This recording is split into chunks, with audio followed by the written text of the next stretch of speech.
Tonight, two men share the kind of memories they wish they could forget. Stories pulled from the utility tunnels and forgotten basements of Charles County. Places where the dark doesn't just hide things, it keeps them alive.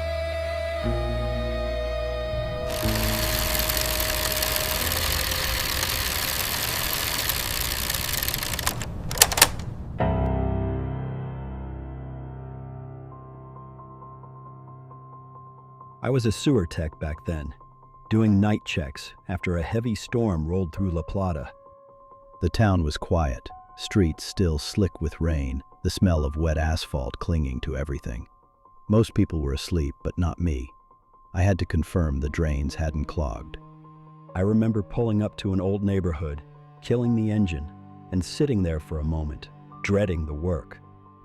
It was past midnight. The only sound was rainwater trickling along the curbs. When I pried open the manhole cover, I froze.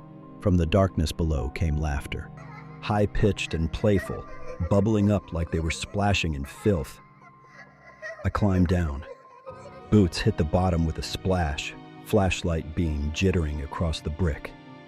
The water was foul, black, and carrying scraps of trash. But mixed in were toys, a doll with one eye, a toy truck, a ball bobbing in the current. They drifted past me as though placed there deliberately. The laughter grew louder. My light shook against the walls, revealing claw marks carved deep into the brick, fingernail grooves, long and frantic. My throat tightened. I shouted, "Hello? Anybody down here?" But my voice came back warped, as if mocking me. I panicked. My chest seized up, breath shallow. I scrambled up the ladder, nearly slipping. When I hauled the cover shut, the laughter stopped. Just silence. The kind that presses against your ears until you swear you'll go mad. That was 5 years ago. I never went back to that street. Sometimes on rainy nights, I hear it again, soft giggles rising from the drains outside my window. My son once asked why I wouldn't let him play near the gutters after storms. I didn't answer. How could I? I can still see that doll drifting by in the dark, waiting for me to come back.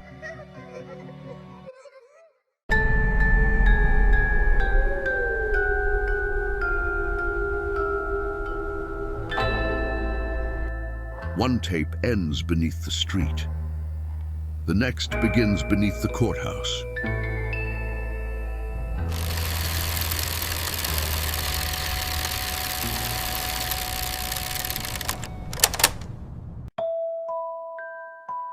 I'm going to tell you something that few people know, but keep it in the DL. There is a sub-basement underneath the courthouse at La Plata. It's hidden under locked hatches, a place utility workers only enter when systems fail.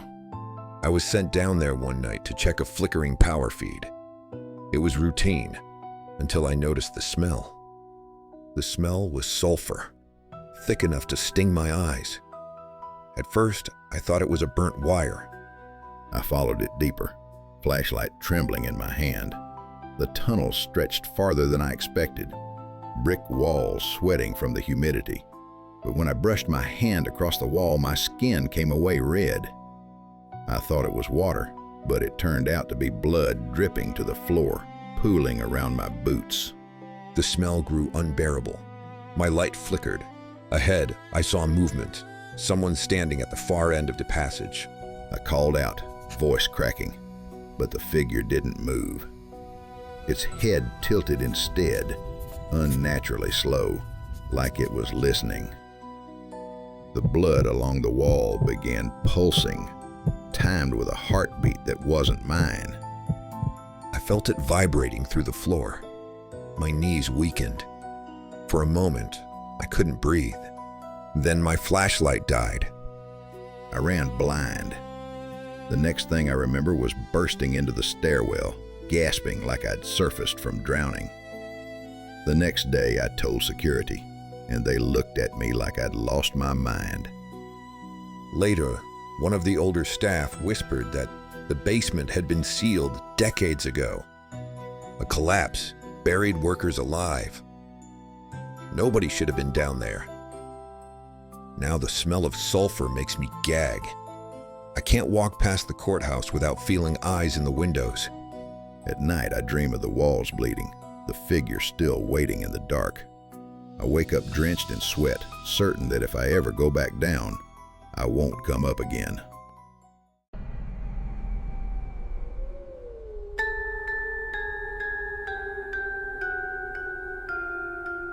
And that's all for tonight. If you hear laughter rising from a drain or catch the scent of sulfur where no fire burns, remember, some stories never stay buried. Until next time, keep your lights on. Like and subscribe for more eerie tales